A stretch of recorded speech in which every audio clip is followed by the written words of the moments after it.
আসুন আল্লাহ তাআলার কাছে এই পবিত্র রমজানে আল্লাহ তাআলার দয়া এবং অনুগ্রহ কামনা করি। হে আমাদের রব, আমরা নিশ্চয়ই নিজেদের প্রতি জুলুম করেছি। এখন তুমি যদি আমাদিগকে ক্ষমা না করো এবং রহম না করো, তবে আমরা নিশ্চয়ই ধ্বংস হয়ে যাব। হে আমার রব, আমি তোমার নিকট আশ্রয় চাই সেই বিষয় তোমার নিকট প্রার্থনা করা হতে, যে বিষয় আমার অজানা। তুমি যদি আমাকে ক্ষমা ও দয়া না করো, তবে আমি ধ্বংস হয়ে যাব। হে আমাদের প্রভু, তোমার উপরে আমরা নির্ভর করেছি আর তোমার দিকেই আমরা প্রত্যাবর্তন করেছি এবং তোমার কাছেই আমাদিগকে ফিরে যেতে হবে।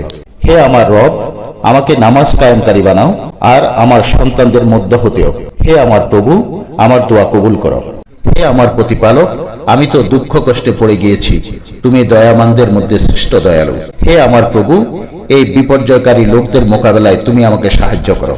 হে আমার প্রভু, আমাকে শক্তি দান করো, যেন আমি তোমার সেই অনুগ্রহের জন্য শুকর করতে পারি যা তুমি আমাকে এবং আমার পিতামাতাকে দান করেছ, এবং যেন তোমার পছন্দনীয় সৎকার্য করতে পারি। আর তুমি নিজ করুণায় আমাকে তোমার সৎকার্যশীল বান্দাগণের অন্তর্ভুক্ত করো। হে আমার রব, আমাকে বরকতপূর্ণ স্থানে অবতরণ করাও, তুমি সর্বোত্তম স্থান দানকারী।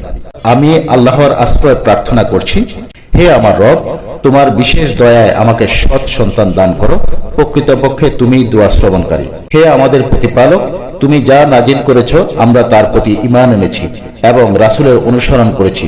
তুমি আমাদের নাম সাক্ষ্যদাতাদের সঙ্গে লিখে নাও। হে আমার রব, আপনি আমাকে একটি সৎপুত্র বকশিশ করুন। হে আমার প্রতিপালক, আমার বিদ্যা বাড়িয়ে দাও। হে আমাদের প্রতিপালক, আমাদিগকে ইহকাল ও পরকালের কল্যাণ দান করো এবং জাহান্নামের আযাব হতে আমাদিগকে রক্ষা করো। হে আমাদের প্রভু, আমাদের এই কাজ কবুল করো, নিশ্চয় তুমি সমস্ত কিছু শুনতে পাও এবং জানো। হে আমাদের প্রতিপালক, আমাদেরকে ধৈর্য দান করো এবং আমাদের পদক্ষেপ সুদৃঢ় করো, আর কাফের দলের উপর আমাদেরকে বিজয় দান করো। হে আল্লাহ, আমরা শ্রবণ করেছি এবং বাস্তবে মেনে নিয়েছি। হে আমাদের প্রভু, আমরা তোমার কাছে পাপ মোচনের জন্য প্রার্থনা করি আর আমাদিগকে তোমার কাছেই ফিরে যেতে হবে।